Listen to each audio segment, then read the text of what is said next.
ஆண்டவர் பேசினாலும் கேட்க மாட்டாங்க.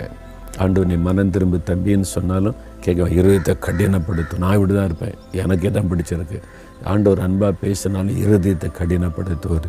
நீங்கள் அப்படி இல்லைல்ல, ஒரு நாள் இருதயத்தை கடினப்படுத்திடக்கூடாது. ஆண்டவர் பேசினா உடனே கீழ்ப்படிஞ்சிடணும். சரியா?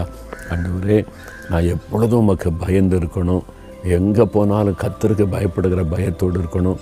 என் வேலையில், பிஸ்னஸில், என்னுடைய லைஃப்பின் ஒவ்வொரு காரியத்திலும் எப்பவுமே கர்த்தருக்கு பயப்படுகிற பயத்தோடு நடக்க எனக்கு கிருபை தாங்கன்னு கேட்குறீங்களா?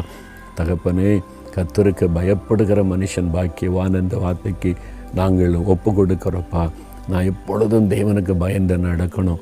எங்கள் வாழ்க்கையில் ஒவ்வொரு நாளும் ஒவ்வொரு காரியத்திலும் எதை செய்தாலும் கர்த்தருக்கு பயப்படுகிற பயத்தோடு உமக்கு பிரியமானதை செய்ய ஒப்பு கொடுக்குறப்பா.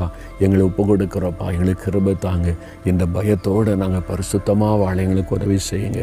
நீங்கள் அப்படி செய்கிறதற்காக ஸ்தோத்திரப்பா. இயேசுவின் நாமத்தில் ஜெபிக்கிறோம் பிதாவே. ஆமேன்.